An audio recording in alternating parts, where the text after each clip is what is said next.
Bienvenidos a Cine Aparte, gracias por darle play a esta nueva entrega. Después de haberse estrenado en 2019 en la sección Una cierta mirada del Festival de Cannes y de haber recibido buena crítica en la mayoría de los festivales en los que se presentó, este fin de semana llega a Salas de México el primer largometraje de la directora marroquí Mariam Tourzani, titulado Adam. El título original es así, simplemente Adam. La distribuidora en México agregó el subtítulo Mujeres en Casablanca. Eso normalmente se hace para dar más información al espectador sobre la película. En este caso podría ser un poco redundante, tanto muy pronto queda claro que las protagonistas son mujeres en Casablanca, pero quizá de forma involuntaria, en este caso particular sí tiene un valor adicional este subtítulo. Y es que ser mujer en Casablanca tiene una particularidad. Aquellas mujeres que tienen sexo fuera del matrimonio están condenadas a una tremenda sanción social. Esto también sucede en otras sociedades o en ciertos sectores de otras sociedades, pero en Marruecos, como en la mayoría de los países árabes, es motivo de repudio colectivo, incluso por parte de gente cercana, amigos, familiares, etcétera. Esto no se menciona de forma explícita dentro de la película, quizá porque se da por hecho que los espectadores lo saben, pero me parece que vale la pena tenerlo presente porque vuelve mucho más comprensible la decisión tremendamente dolorosa que eventualmente tendrá que tomar una de las protagonistas. Una mujer joven, soltera y con un embarazo en estado ya muy avanzado, es decir, una mujer visiblemente culpable, lo digo entre comillas, del delito, también entre comillas, de haber tenido sexo extramarital. El nombre de esta joven es Samia, es ella quien aparece en las primeras secuencias de la película. La cámara de la fotógrafa Virginie Surt la sigue muy de cerca en su recorrido por casas y por negocios a donde acude a pedir trabajo. Primero la muestra solo en tomas cerradas, en close-ups, después en una toma abierta, en un plano secuencia. La vemos ya de cuerpo completo y es en donde vemos su estado de gravidez. Estas primeras escenas dejan ver que una y otra vez los dueños de las casas y de los negocios le dicen a Samia que no necesitan de sus servicios y se lo dicen con cierta hostilidad, por lo ya mencionado arriba. Solo en una ocasión están a punto de contratarla, pero cuando ella pregunta si podría también quedarse por las noches, de inmediato la rechazan y esto también tiene que ver con lo dicho anteriormente. Si una mujer embarazada no tiene a dónde volver, se deduce que es una madre soltera y para los dueños de ese negocio sería inaceptable acogerla. En una de estas casas abre la puerta una niña pequeña, sonriente, encantadora llamada Guarda, con quien Samia establece una conexión emocional casi inmediata. La madre de esta niña ve de lejos que su hija está hablando con alguien, corta de tajo la conversación y también le dice a Samia que no tiene trabajo para darle. Esta mujer, la madre de Guarda, tiene una particularidad que la vuelve un tanto enigmática y es que su cara, sus gestos, sus ademanes, su forma de hablar revelan una amargura que no parece ser una amargura de la circunstancia, es decir, no parece ser una amargura dirigida específicamente a Samia, sino parece más bien una amargura enquistada y cultivada durante muchos años.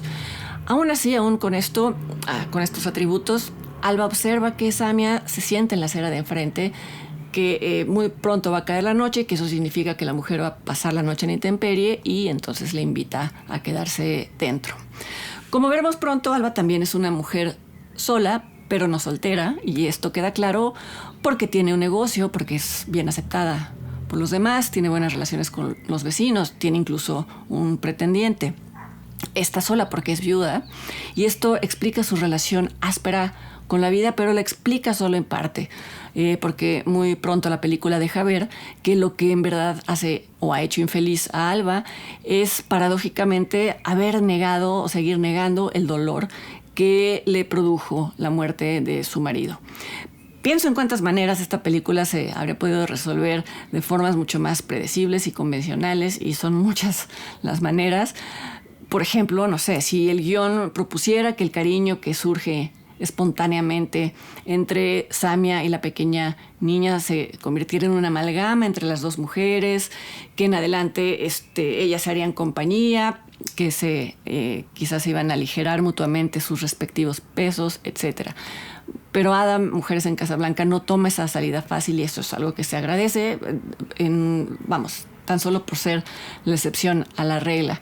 La forma que tiene Samia de ayudar, por así decirlo, a Alba, una vez que intuye o descifra cuál es el origen o el motivo de su cerrazón, no es haciéndola reír o provocándole momentos de alegría, y mucho menos tolerando sus malos tratos, porque entiende de dónde vienen, pero no tiene por qué ser ella el objetivo. Lo que hace es llevar a la viuda por un camino que la viuda no había querido recorrer y llevarla hasta un lugar al que durante mucho tiempo la viuda había evitado ir. Y es el lugar en donde uno debe de aceptar cuánto le ha dolido la pérdida de alguien.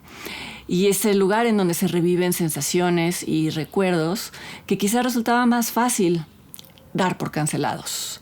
El recorrido por ese camino y la llegada a ese lugar le provocan a la viuda un dolor casi físico. Así es como lo podemos ver como espectadores. Todo esto sucede en una sola secuencia, una secuencia que prácticamente no tiene diálogos, en una secuencia en la que la música y el tacto, lo que vemos que sucede a nivel sensorial, reviven en la viuda una sensualidad, valga la redundancia, que ella mantenía ya bajo candado. Y es que paradójicamente revivir placeres es lo que le produce dolor, pero solo en un primer momento. Pasada esa primera prueba, esto la lleva a volver a habitar su propio cuerpo, incluso a volver a mirarlo al espejo, algo que seguramente ya no había hecho durante años. Y es así que la directora consigue, sin grandes aspavientos, de forma bastante eficaz, directa y sin verborrea, hablar de algo tan complejo como las consecuencias del duelo reprimido. Y casi sin que uno lo espere, va a hacer lo mismo con el personaje de Samia. En apariencia, lo que une a estas dos mujeres es sus soledades, sus respectivas soledades, pero llega el momento, nos vamos a dar cuenta de que no es eso, es otra cosa. Lo que las une o lo que tienen en común es el hecho de que las dos le declaran la guerra a sus propias emociones. Hacen lo posible por no sentirlas, cosa que, como se sabe, no suele tener tan buen final. La batalla de Samia en contra de su propio dolor comienza ya más avanzada la trama, cuando el bebé que llevaba en el vientre se materializa en el mundo, cuando nace con sus fragilidades, con su inmensa vulnerabilidad, con sus necesidades. Y este es el bebé al que se refiere el título, este es el Adam del título. Como mencioné al principio, y por eso quise subrayarlo, no es viable para Samia o para ninguna mujer en Marruecos ser una madre soltera.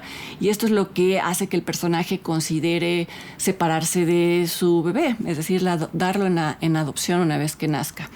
Cree también que con solo decidirlo va a lograr mantener a raya sus emociones. Quizá esto le resulta más fácil durante el embarazo, pero cambia totalmente una vez que tiene enfrente al niño. Y es así que nosotros como espectadores vamos a ser testigos de ese proceso terrible, pero totalmente necesario, el proceso de confrontar ese dolor, como antes habíamos sido testigos de cómo Alba tuvo que confrontar su propio dolor. He leído algunas críticas o reseñas sobre la película que la describen como una película sobre las decisiones correctas o incorrectas alrededor de la maternidad. Yo no la veo para nada así, bajo riesgo de repetirme. Diría que el tema de fondo es más bien las consecuencias de reprimir el duelo, tanto de algo que ya sucedió como de algo que pudo haber sucedido, de un futuro que no se va a vivir y que nos hubiera gustado vivir. Por supuesto que hay un comentario social en tanto que la decisión de Samia de separarse de su bebé, suceda o no, ya lo van a descubrir ustedes, es una decisión provocada por la cerrazón moral de quienes la rodean, una cerrazón moral a la vez justificada por la religión. Y en ese sentido también hay una crítica de la directora a la misoginia al fondo de esa cerrazón moral. Pero insisto, aunque la maternidad es un tema presente a lo largo de toda la película, no solo por el embarazo de Samia, sino en la presencia misma de la pequeña niña. Sería injusto para la película misma interpretar su desenlace como un argumento a favor o en contra de las decisiones que toma una mujer ante la perspectiva de ser madre. Creo que entenderla de esa manera equivaldría a juzgar a Samia, y eso volvería totalmente incongruente la empatía de la directora, la empatía que les ha demostrado a sus personajes durante toda la película. Adam, Mujeres en Casablanca, se está exhibiendo en varios cines del país. Pueden consultar carteleras en internet y yo los invito para que me acompañen la siguiente semana aquí a otra entrega de Cine Aparte. Hasta entonces.